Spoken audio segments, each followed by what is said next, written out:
Hello, my name is Leanne Hadley. I'm glad to see you at Pieta. This is our last session on the power of rituals. And so, what I want to do tonight is just tell you a little bit about what's coming up, and then I want to talk a little bit about just do a review of the power of rituals. So, before I get to that part, let's take a breath and center. I've already lit our candle. It's here. It's lit for us. I love how beautiful it looks on there. It looks prettier on the screen than it does in person. Here's our Pieta candle. And let's be still for a moment and we'll say our Pieta prayer together and then we'll start. Let me be in the world with nothing to prove, letting go of all expectations and judgment. May I give and receive compassion. May I care for others and receive their care. May I love deeply and receive love. May I be in the world with nothing to prove. May I be Pieta. All right, thank you. So I hope that you have, during this study, learned a lot about rituals, or at least been reminded of how important they are.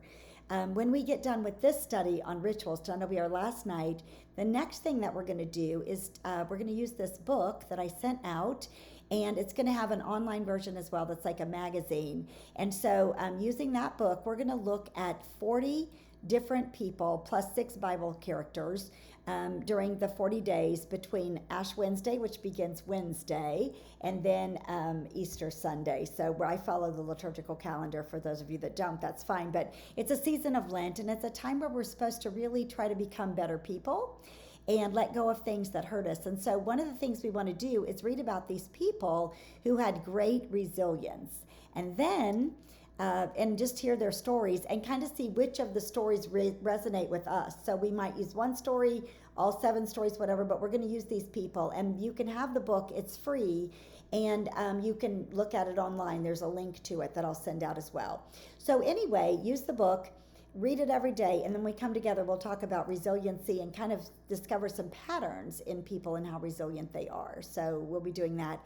After that, we're going to talk about our own resiliency. We're going to write our own stories of resiliency. How did we overcome hardships in our own lives to remind ourselves that we are resilient and we can do this? It's not just other people that have the gift of resiliency, it's us. So our next theme is called Trust in the light of resurrection.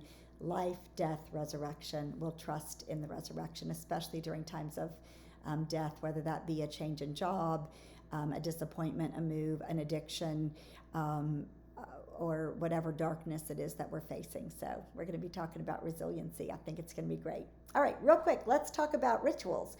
So we began talking at our first session about just the power of rituals. And remember that rituals are very, very old. In our lesson tonight, my friend Jerome Goodley said that, he's been reading, we were saying rituals are the oldest. If you go back to the earliest recorded archaeological finds, there's some kind of ritual there. And he was saying that as archaeologists are digging further and further in time, they're also finding that rituals are began even much earlier than what we anticipated. So rituals have been around forever. And rituals matter. They give us structure in times of crisis. They ground us. They help us move from one place to another. And so I just want to read a quote here about the power of rituals that we read at the very beginning, actually. And I want to read it again and just listen to it now that we've played with rituals and we've enjoyed rituals for these past few weeks. So this is The Power of Rituals by Brett and Kate McKay. And they say, our modern world is nearly devoid of daily rituals, at least in the way we traditionally think of them. Those that remain, such as ones that revolve around the holidays, loved ones, and daily practices, have largely lost their transformative power and are often endured more than enjoyed, participated in as an obligatory going through of the motions. Ritual has today become associated with that which is rote, empty, meaningless.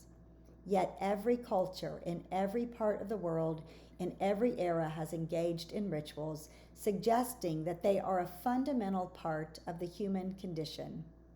Rituals were born out of the clear-eyed perspective that life is inherently difficult and that unadulterated reality can paradoxically feel incredibly unreal.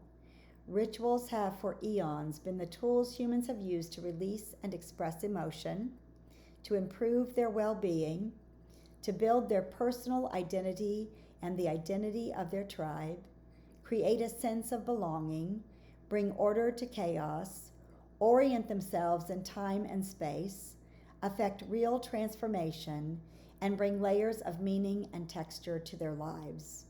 And then they say this: when rituals are stripped from our existence and this fundamental human longing goes unsatisfied, restlessness, apathy, alienation, boredom, rootlessness, and a sense of no normal anymore are the result. I think most of us are feeling this sort of angsty feeling of where is the ground? Everything is changing so quickly. It can be changing in our personal lives, it's changing in our nation, it changes in our world. And rituals are sort of that thing that ground us in these times of change.